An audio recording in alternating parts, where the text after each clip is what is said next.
Hey everyone, it's Zach with Palantir Research. The focus of this week was Palantir breaking into 20s right on Friday, surging up until the end of the market close, closing in healthily within the 20s. So for those who have been holding the stock throughout the 2022s, the single digits of course, definitely found some satisfaction in seeing this, but also some inklings of insider activity this week on the sell side, and then NHS FDP back and forths and some more news.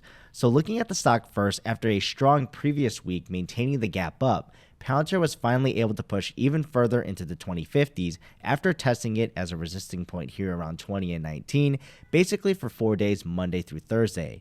Now the big thing to look out for is if this will hold as a support point going forward. Now, what was the news for all the week? So starting with the NHS Deal first, and it was interesting because for each piece of FUD to come out against Palantir and the FDP, there seemed to be a coordinated response from either NHS England and or Palantir. So there was a ton of stuff that happened this week, but still falling short of any official win being recognized. So first, there was more FUD from the DAUK, or Doctors Association of the United Kingdom, as well as the BMA, or British Medical Association. But contrary to those, just on Wednesday, Amanda Pritchard, who is the chief executive for NHS England, she gave a speech to the NHS providers and said they are working to finalize the FDP to help clinicians. So I'm not sure if anyone protested her at that speech or booed her, but at least the administration still seems to be backing the FDP, and this is right to those providers. And second, The Guardian released some FUD regarding the government allowing insurance companies access to the biobank, which is intended to only be used for medical research and cure diseases. Now, if you read the article closely, you'll see there was no confirmation of any coordination of insurance companies using that database in order to steer any policy to block any sick populations. And this was also thwarted by Wendy Anderson on Twitter, stating that no data is sold by Palantir, and also NHS England, who added their FAQ in the section about them not selling data. And on top of this, NHS England also released out more use cases of AI, and obviously using their FDP to actually make these possible with a variety of use cases that patients can start to feel in their everyday lives as these pilots start to expand. As well, they also released another article on Friday on how they're expanding their COVID platform to more research. So there's no blatant callouts on Palantir for that one or the FDP, but this is reference to tying multiple platforms together to make this work, which obviously would probably have to take that into account. So overall, a great job on Palantir and NHS England trying to stay toe-to-toe on the FUD coming out, and that's regarding FDP and continuing to spread the word on how the FDP will help the UK.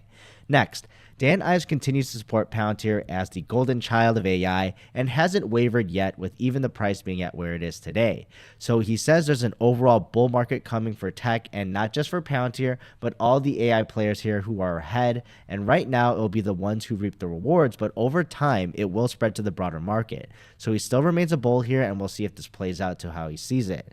And then Palantir also did their official blog post response to the White House's Office of Science and Technology Policy, or OSTP, and that's for the National Priorities on Artificial Intelligence.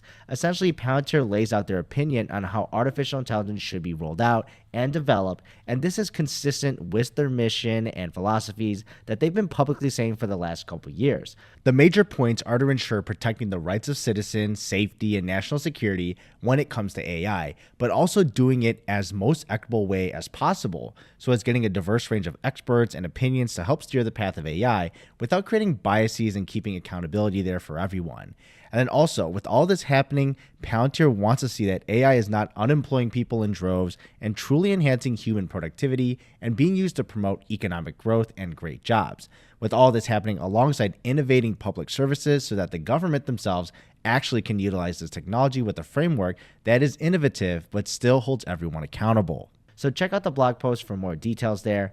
And healthcare, and this continues to be a big opportunity for Palantir. They released a video on their channel with more information from Tampa Bay General, great slides honestly in my opinion, that shows how Palantir plays a role in expanding their healthcare systems, and that's their presence in Florida as well as in Tampa Bay. And then they also shared their results in operations to help staffing ratios, as well as clinical outcomes when it comes to sepsis, length of stays, and getting that reduced, as well as speeding up the broad spectrum use of antibiotics, and also juicily the financial aspect of coding capture to ensure they bill for all the services they do accurately. So I actually made an in-depth video from one of my live streams on why it is important, because in my experience as a healthcare data professional my whole career, These are top priorities for all hospitals and health systems in America, and that's to reduce sepsis and capture codes and the obvious use case of nurse staffing. So I hope to see more organizations pick this up because of these specific valuable use cases and possibly modularize this. Now, Palantir then released another video but on FedStart, and there's nothing new here information-wise, I believe, but always great to see more advertisement of it. And their main bullet point is that they have 50 ATOs or authorities to operate, so we can see how fast companies are starting to pick up and sign on and get down to work with the government in FedRAMP, IL5, and IL6 environments without having to do all that headache themselves. The time to value is a no-brainer in my opinion, especially for startups and for those who want to try out serving the government customers without putting too many resources into that. So we'll see over time if this continues to expand out more. Then we get all the insider selling news. There's no need to cover every single transaction here individually, but essentially we are starting to see some insider selling, which honestly isn't a surprise once we've run up right here. Now, proportionally, these aren't huge stakes getting dumped when compared to how many shares are remaining for these individual officers and directors selling. Honestly, it's just something to continue monitoring if you see if someone does offload a big portion of their shares, which can show us outside investors if insiders think this is over or fair value for them to de-risk themselves from the company. But it's ultimately up to you how you want to interpret this. And then all the 13Fs that came out. So of course, Palantir has their own 13F, and the big news here is that they offloaded all their Lilium and the Adherent shares.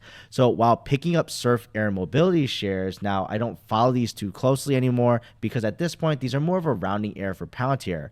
But I know for some in the community, Lilium was one of those SPACs that some Palantir investors thought they would be holding for a longer term.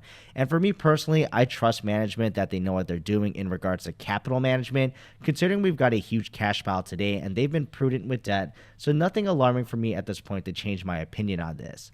Then, for the 13Fs on institutions buying Palantir, overall, there's been more and more activity around scooping up shares, and in my Palantir Daily number 4 video, I showcased a few huge institutions that you all probably know picking millions of shares up, and some increasing their stakes by over 100%, and one even by 650%. So it'll be interesting to see over the next few years if we see any leveling off or an acceleration because of the S&P inclusion here that institutions will need to pick up and ensure their funds are weighted correctly. Now on the channel side, I've been doing daily Palantir videos and covering the small news segments throughout the week. So I'll still be doing that of course, but I'll also be holding my live streams on Sunday, and tune into those because I will actually be going into more detail on certain subjects rather than talking about the same headlines per se at a surface level that I do throughout the week. So stay tuned for that to come out and come with your questions or just be ready to hang out because that live back and forth reaction honestly and truly is valuable, and that's to iron out my own thoughts of course and provide the most thorough answers to you guys and all your questions and things you find more important to know about Palantir. But also feel free to put down in the comments of this video for the weekly so I know what you guys are actually interested in going into and I can do some more research to ensure that I'm prepared. Now, as a weekly video, this is a compilation of a lot of the Palantir Daily videos as I mentioned, so let me also know in the comments if this was valuable or redundant, and thanks again, and I'll see you in the next one.